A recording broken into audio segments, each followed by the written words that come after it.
Orang kelihatan. Kamu lihat saya sholat, udah kayak gitu aja sholat. Jadi sabda Nabi ini bukan untuk mempersulit sholat, tapi justru untuk mempermudah sholat. Bahwa sholat itu ketok moto, ilmu kelihatan. Gitu. Nah, jadi Nabi contoh kita, uswah hasanah kita dalam ibadah, dalam sholat, juga uswah hasanah kita dalam dakwah. Termasuk kesabaran beliau dalam mensikapi kaum dan penentangan mereka. Maka Allah Subhanahu wa taala pada tahun itu, tahun 10 kenabian, memuliakan nabinya, jadi memberikan semacam hadiah ya kepada Nabi sallallahu alaihi wasallam, yaitu berupa Isra dan Mi'raj. Ini kalau kita habis membuat satu prestasi kemudian dikasih hadiah, hadiahnya tur, senangnya kemana? Mungkin ada yang pengen umroh, mungkin ada yang pengen jalan-jalan lah sama kemari ya, ke Eropa ya, nggak usah ke banyak tempat ya, ke 5 benua saja. Nggak usah banyak-banyak ya.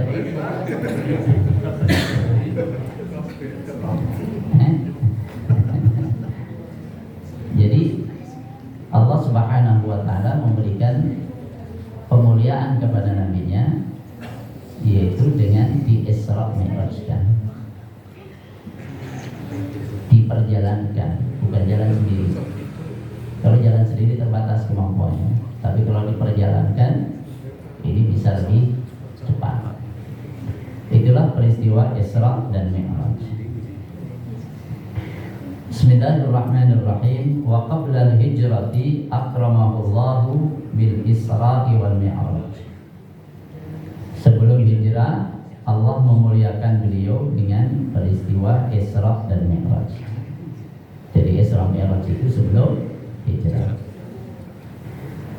Ammal Isra'u, adapun Isra adalah fahuwa tawajjuhuhu lailan ila baitil maqdisi bi Iliya'a wa ruju'uhu min lailatihi.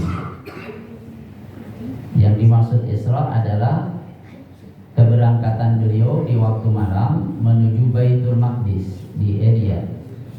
Baitul Maqdis yaitu Masjidil Aqsa, disebut pula dengan sebutan Baitul Maqdis. Bait artinya rumah, Al-Maqdis itu yang suci, rumah yang suci. Kemudian beliau pulang dari sana pada malam itu juga. Jadi perjalanan dari Masjidil Haram, dari Mekah ke Masjidil Aqsa, yaitu yang ada di Palestina, atau yang disebut dengan Baitul Maqdis yang ada di Palestina, dan itu terjadinya dalam satu malam ya. Belum subuh beliau sudah pulang lagi. Ini peristiwa Isra. Wa ammal Mi'raj, adapun Mi'raj fa huwa su'uduhu ilal alamil alawi. Yang dimaksud dengan Mi'raj adalah naiknya beliau ke alam ketinggian. Wa qad qala jumhur ahli sunnah, mayoritas ulama ahli sunnah mengatakan inna dzalika kana bi jismihi syarif. Sesungguhnya hal itu terjadi dengan jasmani beliau yang mulia, dengan fisik beliau, jasad beliau. Jadi bukan hanya dengan rohnya saja naik ke angkasa, ke langit 1, 2, 3, 4, 5 sampai Sidratul Muntaha. Bukan hanya rohnya saja yang naik, tapi juga bersama dengan jasadnya. Dan biruhihi wa jasadihi, dengan ruh dan jasadnya. Itu disebut Mi'raj. Jadi dari Masjidil Haram menuju Masjidil Aqsa, dari Masjidil Aqsa kemudian dinaikkan ke langit, itulah disebut Mi'raj. Jadi perjalanan dari Masjidil Haram ke Masjidil Aqsa disebut Isra karena dilakukan di waktu malam. Naiknya dari Masjidil Aqsa ke langit sampai langit ke-7, Sidratul Muntaha disebut dengan Mi'raj, dan itu terjadi dalam waktu kurang dari 1 malam. Karena beliau subuh sudah ada di Makkah, sudah ada di rumah tinggal beliau.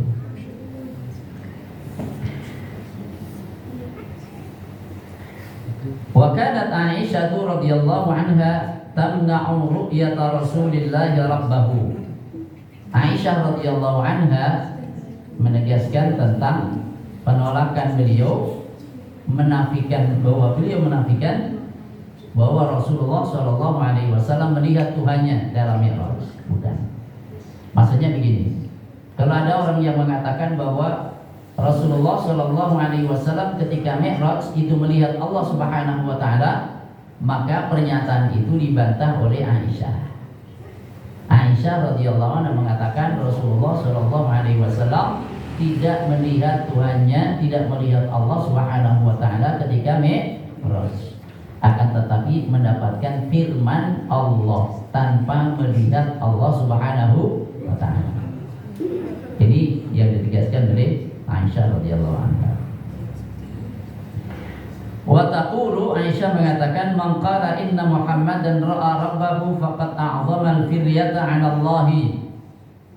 Siapa yang mengatakan bahwa sesungguhnya Muhammad itu melihat Tuhannya, yakni ketika Mi'raj, maka sungguh dia telah membuat kedustaan besar atas nama Allah Subhanahu wa taala. Telah membuat kedustaan besar terhadap Allah Subhanahu wa taala. Jamaah sekalian, ini peristiwa Isra dan Mi'raj. Lengkapnya peristiwa Isra dan Mi'raj ini disebutkan di dalam ayat Al-Quran dan hadis Nabi SAW. Wal Isra'u madhkurun fil Qur'anil Karim. Isra disebutkan di dalam Al-Quranul Karim, yaitu surat yang ke-17, disebut dengan surat Al-Isra, atau disebut pula dengan surat Bani Israil. A'udzu billahi minasy syaithanir rajim. Bismillahirrahmanirrahim. Subhanalladzi asra bi'abdihi laylan minal masjidil haram ilal masjidil aqsa alladzi barakna hawlahu linuriyahu min ayatina innahu huwas sami'ul basir. Al-Isra ayat pertama. Subhana, maha suci. Maha suci siapa? Alladzi, Allah yang asra, memperjalankan di waktu malam, bi'abdihi, hambanya. Memperjalankan hambanya lailan, di waktu malam. Yang disebut hamba itu roh apa jasad? Dua-duanya. Iya. Maka disimpulkan, diambil pelajaran, diambil faedah atau diambil kesimpulan dari kata abdi. Allah memperjalankan hambanya. Disebut hamba itu adalah roh dan jasad. Sebab kalau yang disebut Isra dan Mi'raj itu hanya rohnya saja, maka orang-orang kafir tidak merasa aneh. Lah biasa, orang ngimpi mah kemana aja bisa, ya kan?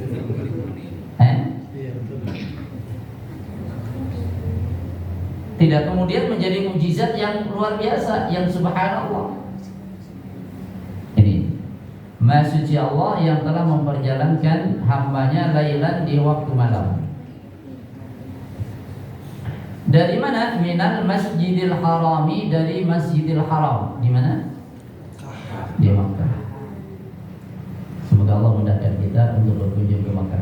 Amin. Menunaikan umrah, menunaikan haji. Amin. Semoga Allah mudahkan kita pula datang ke Masjid Nabawi. Amin. Bisa menunaikan sholat di sana, bisa ziarah Nabi SAW, bisa membaca ringkasan sejarah Nabi di sana nanti. Amin. Amin. Tinggal dibuat panitia. Amin.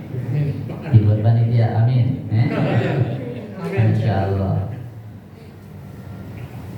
sekalian, insya Allah kalau sama saya gratis. Amin. Gratis gimana? Iya, ketemunya di Madinah. Iya, ketemu di Madinah. Kita lanjutkan. Ilal Masjidil Aqsa, ke Masjidil Aqsa yang ada di mana?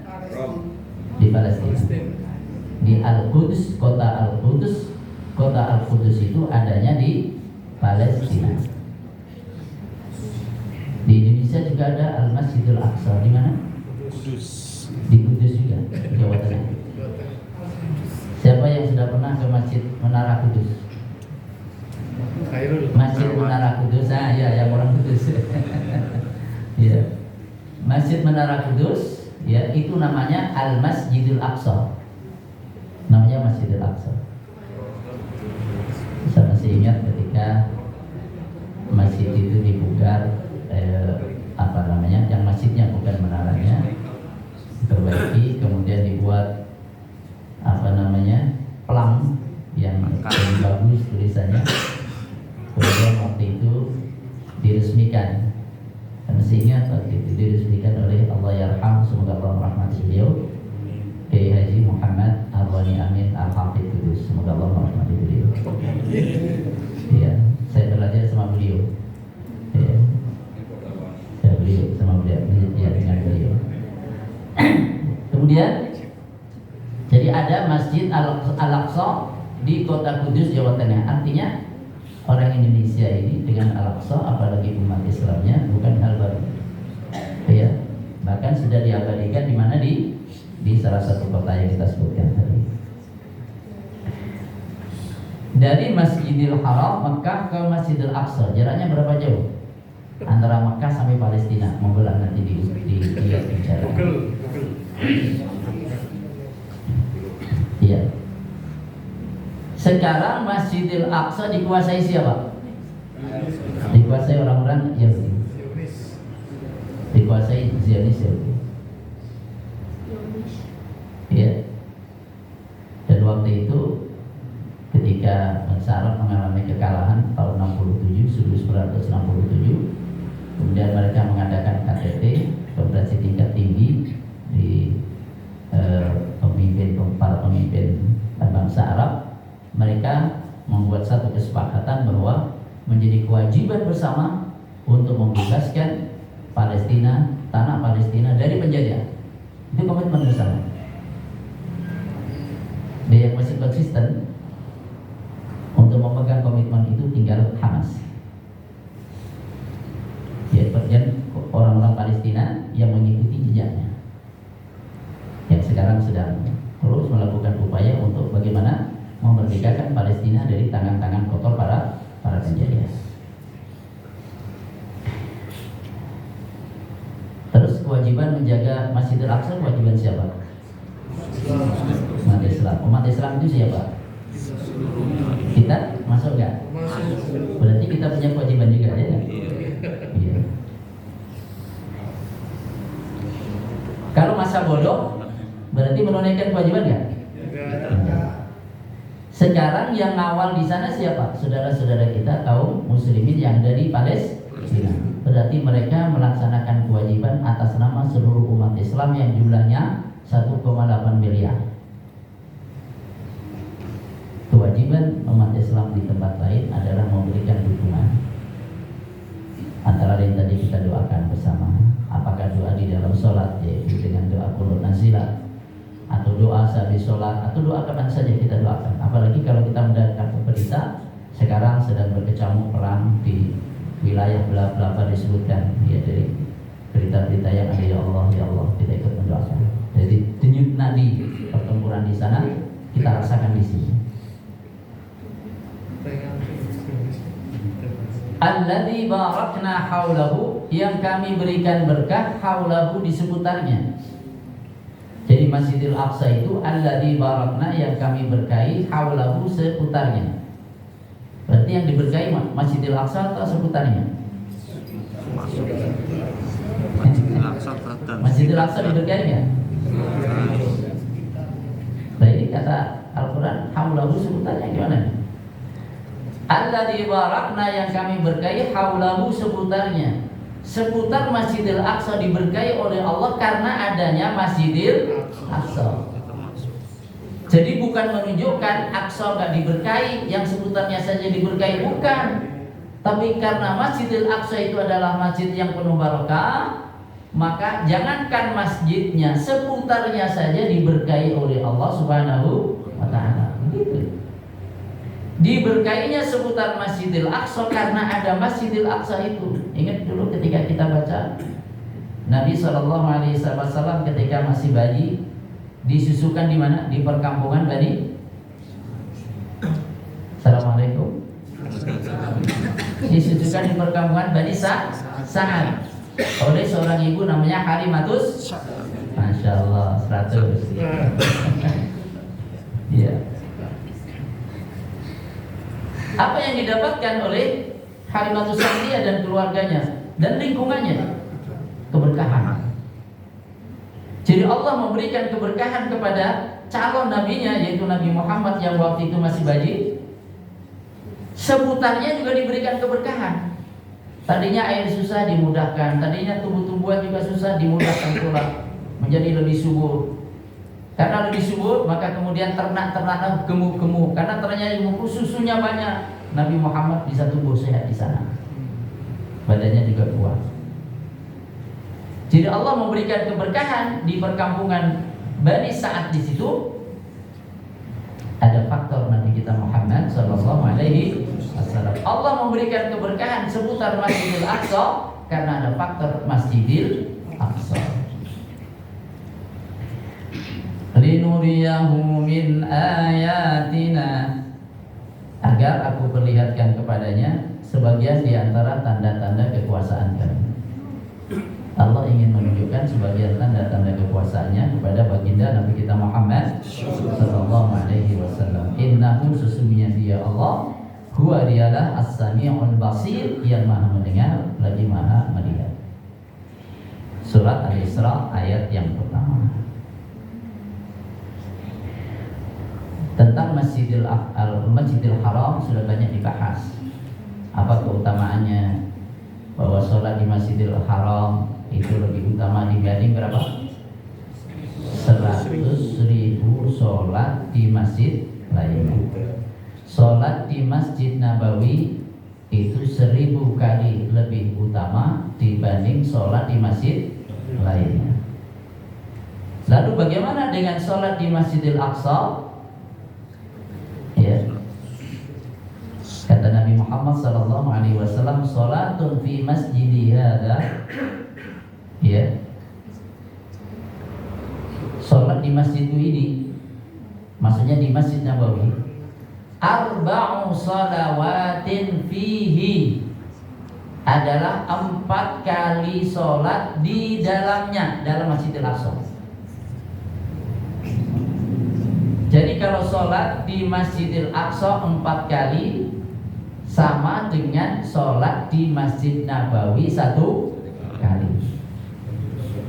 Sholat di Masjid Nabawi lebih utama 1000 kali lipat dibanding sholat di masjid yang lain. Berarti sholat di Masjidil Aqsa berapa kali lipat? 250. Alhamdulillah. Berarti matematikanya 100. 250 kali lipat. Ini diantara keutamaan Masjidil Aqsa. Yang pertama, ia adalah masjid ranking ketiga. Masjid keutamaannya ranking ketiga. Yang pertama Masjidil Haram, kedua Masjid Nabawi, yang ketiga Masjidil Aqsa. Sedangkan masjid ranking keempat adalah Masjid Nurul Huda yang ada di Jalan Laban. Iya, ranking 4. Masjid Agung Cilacap juga ranking 4. Masjid Nurul Ihsan Pesantren Cilacap juga ranking 4. Sama juga Masjid Istiqlal. Artinya selain dari 3 masjid itu nilainya sama-sama ranking 4.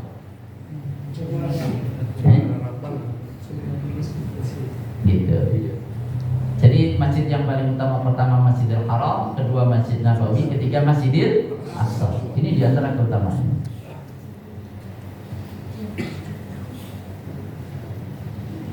Kemudian kalau orang menempuh perjalanan jauh, itu dianjurkan menuju 3 masjid itu. Dalam hadis sahih riwayat Imam Bukhari dan Imam Muslim dari Abu Hurairah radhiyallahu anhu, Rasulullah sallallahu alaihi wasallam bersabda, "La tushaddu rihalu illa ila thalathati masajid. Al-Masjidil Haram, wa Masjidil Rasul, wa Masjidil Aqsa." Tidaklah ditempuh perjalanan jauh kecuali menuju 3 masjid, yaitu Masjidil Haram, yang kedua Masjid Rasulullah, Masjid Nabawi, yang ketiga Masjidil Aqsa. Kalau begitu kita musafir bukan ke salah satu dari 3 masjid itu nggak boleh, bukan nggak boleh, boleh. Kalau kita mau persir ke Masjid Istiqlal kan nggak boleh, berarti nggak boleh, bukan nggak boleh. Hadisnya bilang tidak ditempuh perjalanan jauh kecuali ke 3 masjid.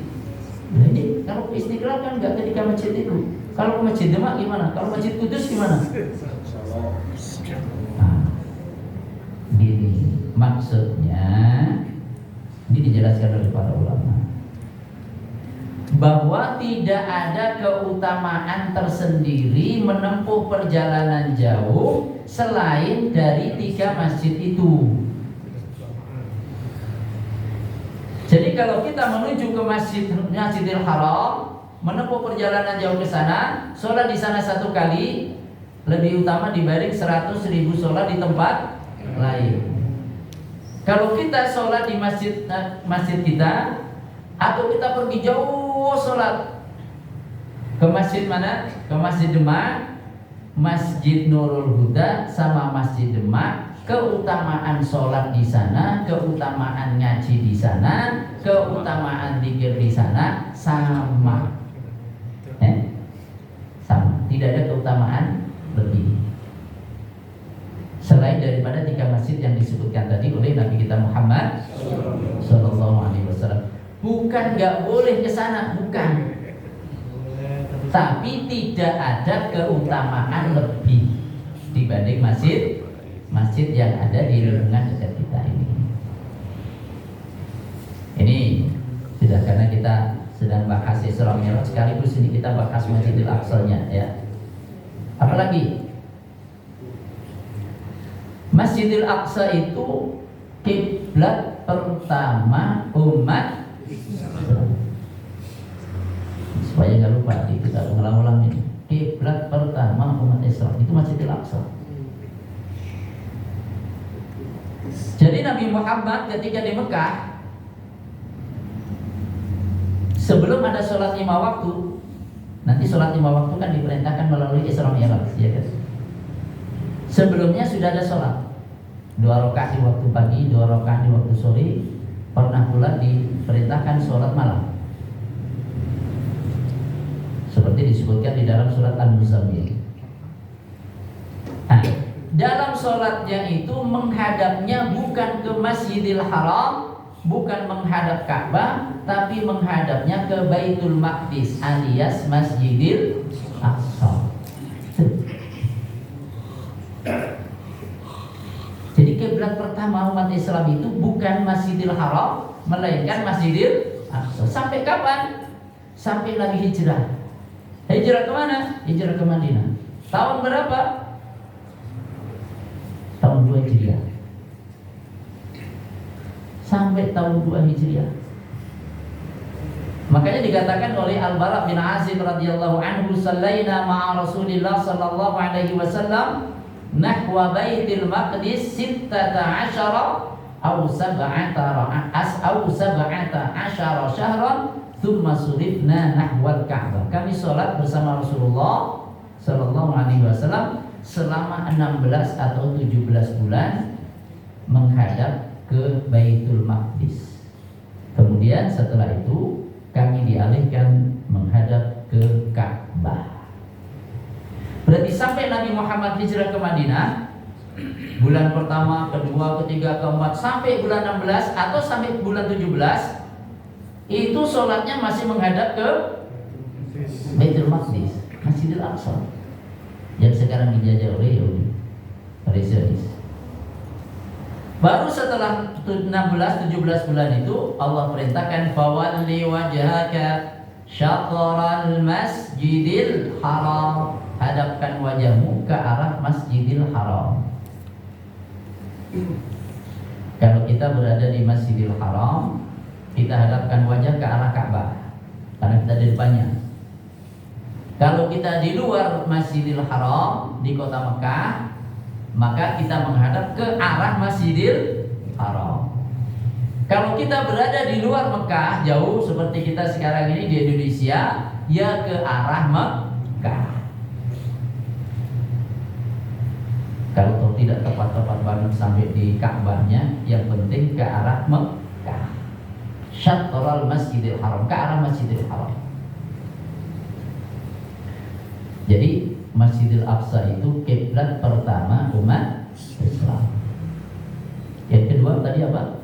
Yang pertama kita sebut ya, masjid ranking 3 dalam hal keutamaannya. Apalagi keutamaan Masjidil Aqsa? Di antara keutamaannya adalah masjid yang kedua yang dibangun di muka bumi, itu Masjidil Aqsa. Abu Dzar Al-Ghifari radhiyallahu anhu bertanya kepada Rasulullah sallallahu alaihi wasallam, ayu masjidin wudi'a fil ardi awwal, masjid apakah yang dibangun awal-awal di muka bumi? Rasul jawab, Al-Masjidil Haram, yaitu Masjidil Haram. Abu Dzar bertanya lagi, itu ma'ayir, kemudian apa? Rasul kemudian menjawab, Baitul Maqdis atau Al-Masjidil Aqsa, Masjidil Aqsa. Kemudian bertanya lagi Abu Dzar, kam kana bainahuma, berapa jarak antara keduanya? Jarak waktu, bukan jarak tempat. Rasul menjawab, 40 sanah, 40 tahun. Jadi masjid yang kedua dibangun di muka bumi, itu Masjidil Aqsa.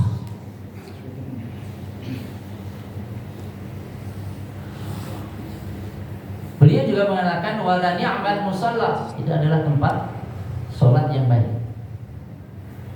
Beliau tegaskan ya, wala yushikanna, hampir-hampir tiba waktunya. Hampir tiba waktunya kata beliau. Apa yang hampir tiba waktunya? Ayyakuna lirrajuli mithlu syatani farasihi minal ardh. Hampir-hampir tiba waktunya kalau orang punya tanah seukuran tali kudanya. Tali kuda itu kira-kira berapa ratus meter? 5 meter. 5 meter. Kalau kendali, siapa yang punya kuda? Ya 3 meter kurang lebih lah ya. 3 meter, 4 meter. Tuh ini ya 5 meter ya, panjang-panjang. Kata Rasulullah, hampir tiba waktunya nih. Kalau orang punya tanah seukuran tali kudanya, haitsu yara minhu al-Masjidil Aqsa, yang dari tanahnya itu melihat Masjidil Aqsa, khairul lahu minad dunya jami'an, itu lebih baik baginya daripada dunia semuanya. Hadisnya riwayat Imam Tabrani juga Imam Al-Hakim, syaratnya sahih. Jadi hampir-hampir tiba waktunya. Rasul waktu itu sudah menyampaikan itu. Menunjukkan apa? Nilai tanah di seputar Masjidil Aqsa begitu mulia, sehingga kalau orang punya tanah walaupun tak luas, ukurannya hanya seukuran tali kudanya, tapi dari tanah itu bisa memandang Masjidil Aqsa. Itu lebih baik daripada dunia semuanya, kata Rasulullah SAW.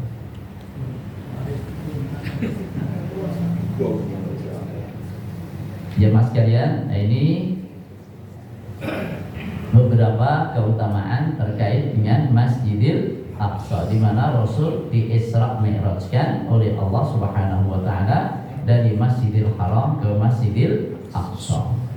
Kalau disebut tambahan tentang keutamaan yang berikutnya seperti disebutkan dalam ayat ini, Masjidil Aqsa adalah tempat Isra Nabi kita Muhammad sallallahu alaihi wasallam. Makanya para ulama mengatakan kalau umat Islam melalaikan kewajibannya dalam penjagaan Masjidil Aqsa, maka dikhawatirkan penjagaan terhadap dua kota suci, ada Masjid Al-Haram dan Masjid Nabawi, ini juga dikhawatirkan kesanggupannya untuk menjaga. Karena ini ada hubungan yang sangat erat antara Masjidil Haram dengan Masjidil Aqsa. Wa ammal mi'raju, adapun mi'raj, faqad warada fi sahihi sunnah, maka terdapat dalam riwayat sahih sunnah, ya hadis yang sahih. Wa asahhu ahadithihi ma rawahu syaikhan, dan hadis-hadisnya yang paling sahih adalah yang diriwayatkan oleh Imam Bukhari dan Imam Muslim. Sebelum kita baca hadisnya, apakah Mi'raj itu hanya disebutkan dalam hadis atau disebutkan pula dalam Quran? Jawabannya, ada pula disebutkan dalam Quran. Jadi seolah-olah terkesan kalau Mi'raj adanya keterangan dalam sunnah. Betul, keterangan dalam sunnah jelas. Tapi keterangan di dalam ayat Al-Quran juga didapat. Ini tentang Mi'raj.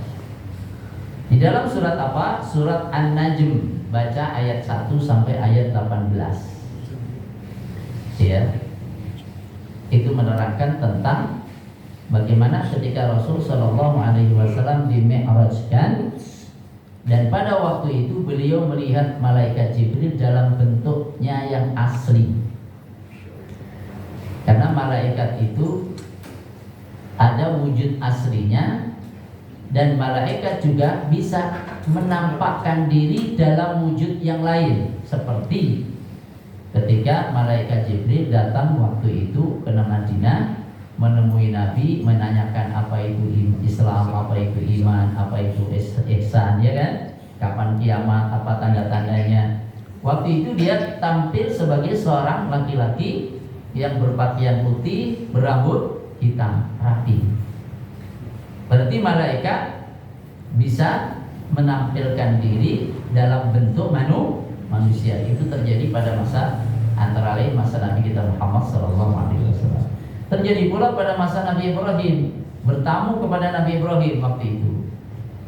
Sama Nabi Ibrahim disuguhin makanan, karena Nabi Ibrahim orangnya dermawan, maka dipotongin sapi ya. Insyaallah. Ala sakulun, apakah kalian tidak makan? Ya. Karena malaikat kan enggak makan kan? Wal malakul ladzi bila abin wa la akla la syurba wa la nauma lahum. Begitu disebutkan dalam Aqidatul Awam.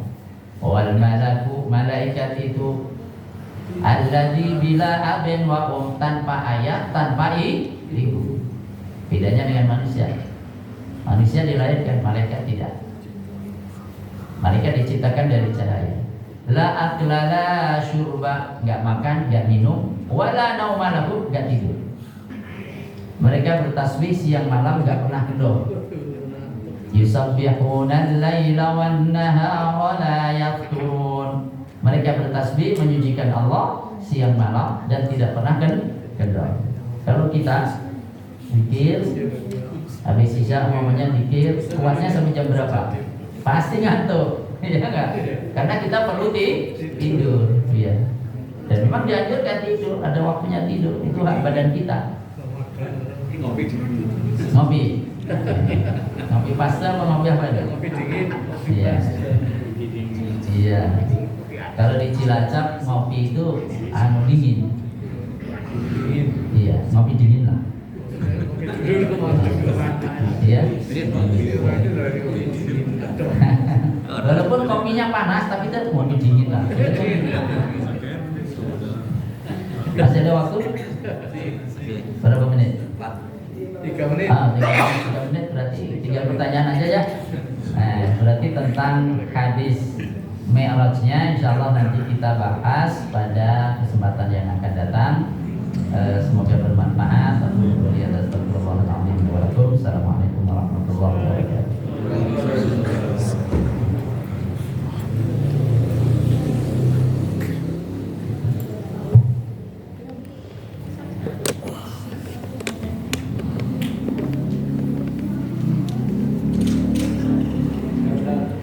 Silakan.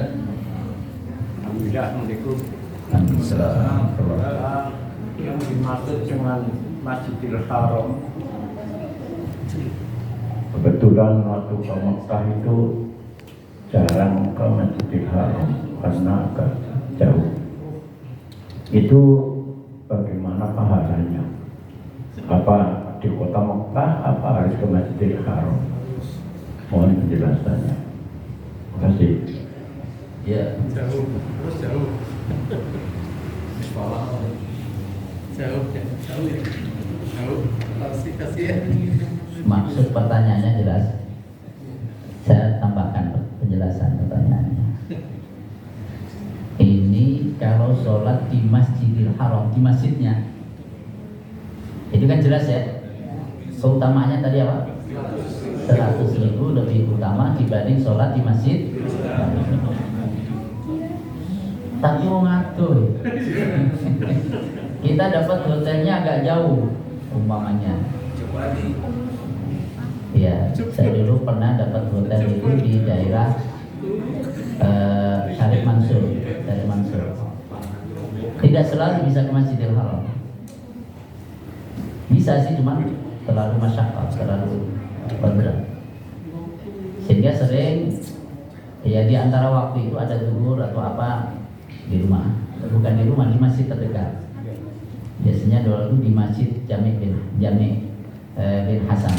Sampai sekarang komunikasi masih lancar sama pengurusnya. Kadang-kadang kalau ke sana mampir. Insyaallah. Pertanyaannya, kalau karena satu dan lain hal umpamanya seseorang sholat di masjid terdekat dari hotel tapi tidak di Masjidil Haram yang ada Ka'bahnya, tapi masih di wilayah kota suci Makkah, apakah mendapatkan pahala yang sama dengan di masjid? Gitu ya? Pertanyaannya gitu? Karena kemarin bos mungkin baik sama pahalanya, gitu kan? Ada pembimbing begitu? Iya. Kadang-kadang yang dibantah barang. Ada kan itu. Beda lah rasanya lah. Begini. Masjidil Haram itu jelas keutamaannya.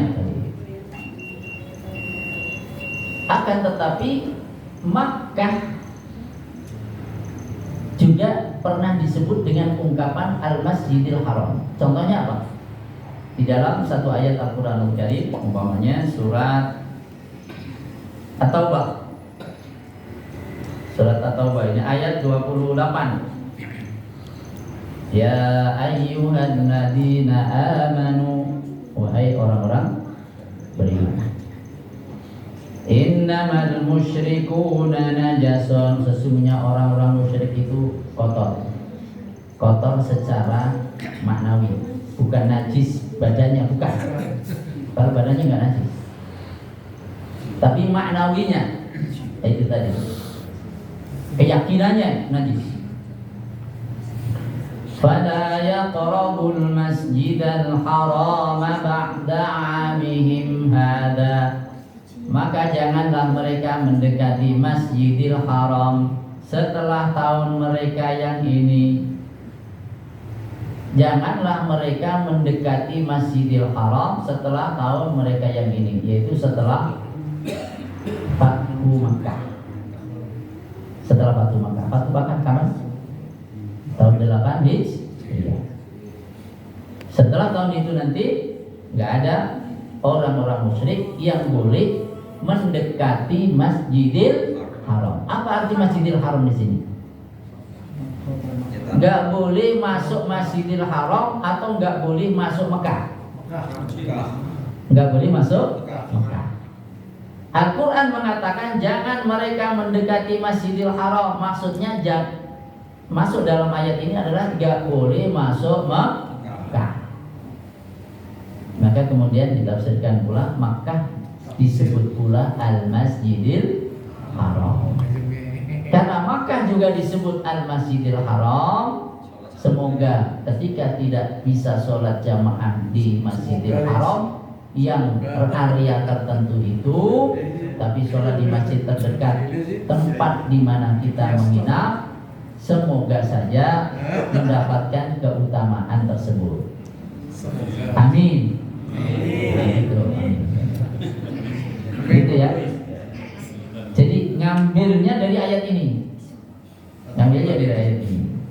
Jadi ada ayat yang menegaskan bahwa orang-orang musyrik setelah tahun itu tidak boleh mendekati Masjidil Haram. Maksudnya tidak boleh mendekati, tidak boleh masuk Makkah, karena Makkah itu tanah suci. Nah, Makkah tanah suci dalam Quran ini sebutannya Al-Masjidil Haram. Maka orang yang sholat di Mekah mendapatkan keutamaan sama dengan sholat di Masjidil Haram, karena Mekah juga disebut Masjidil Haram. Begitu cara menyimpulkannya, gitu ya. Cara memahaminya begitu. Jadi supaya kita jelas gitu. Yang mengatakan itu pahalanya sama ini. Tapi jangan sampai ini jadi alasan bagi kita nggak usah deh. Pokoknya di sini terus. Mana iman gitu ya. Jangan sampai begitu. Ya. Barakallahu fiikum. Itu Pak Haji. Jazakallahu khair. Ada lagi Ustaz? Ada yang nanya? Enggak ada. Ada itu yang lain. Nah itu ada tuh. Silakan. Assalamualaikum Ustaz. Waalaikumsalam. Tanya ini tadi sampaikan bahwa ada kiblat yang berubah loh. Dari kiblat yang ke Masjidil Aqsa menjadi kiblat ke Masjidil Haram. Iya. Itu tadi Ustaz belum menerangkan apa sebabnya, alasan-alasannya. Iya. Terima kasih. Assalamualaikum warahmatullahi wabarakatuh. Ya, jadi begini.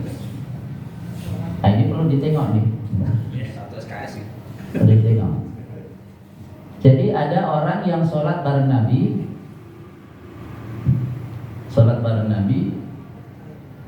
Setelah kiblatnya diarahkan ke Masjidil Haram. Begitu dia sholat bersama Nabi, kiblatnya sudah tidak lagi ke Masjidil Aqsa, tapi sudah diarahkan ke Masjidil Haram. Kemudian dia datang ke tempat satu kampung. Ketika datang ke sana, orang-orang lagi sholat menghadapnya ke Masjidil Aqsa. Kemudian dia mengatakan, saya sudah sholat bersama dengan Rasulullah menghadapnya ke Masjidil Haram. Kiblat sudah diarahkan ke sana. Kiblat sudah diarahkan ke Masjidil Haram. Akhirnya orang-orang yang sholat di situ putar. Itu kan putar 180 derajat hampir itu. Itu kepriwe imami.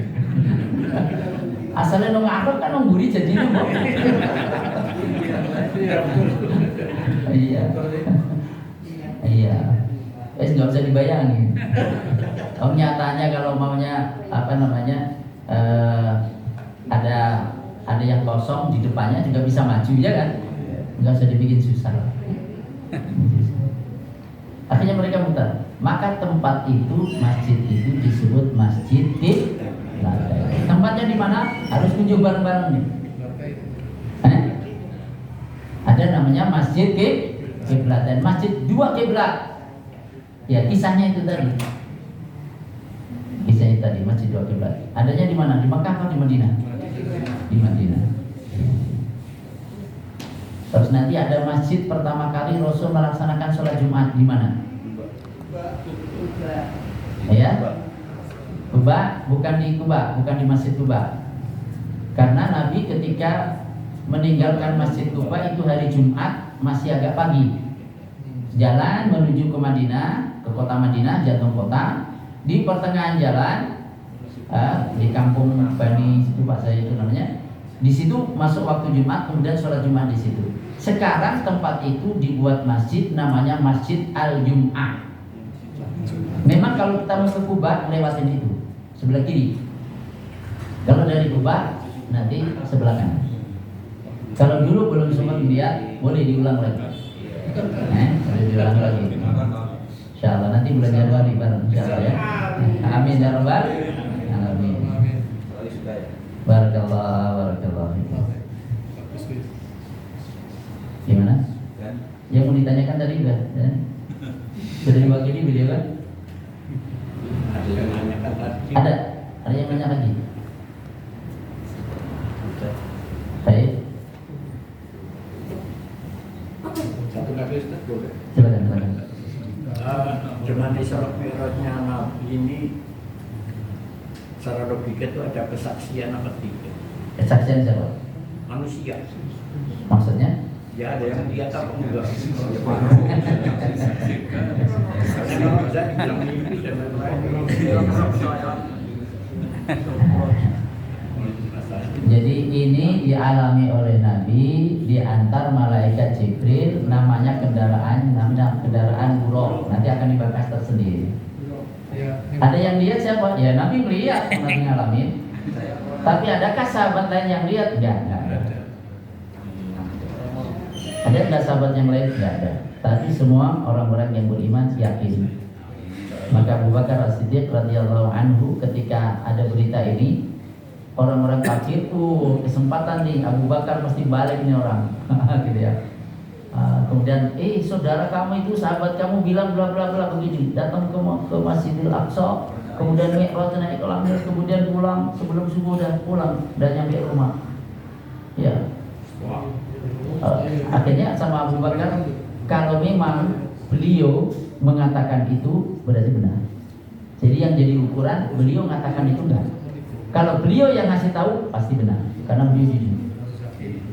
Saya membenarkan lebih dari itu. Yang lebih jauh dari itu saya benarkan. Ya, di mana wahyu dari Allah Subhanahu wa taala turun kapan saja ya, kapan saja. Jadi makanya Isra Mi'raj ini satu mukjizat yang sangat besar dari Allah Subhanahu wa taala untuk Nabi kita Muhammad sallallahu alaihi wasallam. Wallahu ala kulli syai'in qadir. Barakallahu fikum. Kita akhiri dengan kafaratul majlis. Subhanallah wa bihamdika asyhadu an la ilaha illa anta astaghfiruka wa atubu ilaik. Assalamualaikum warahmatullahi wabarakatuh.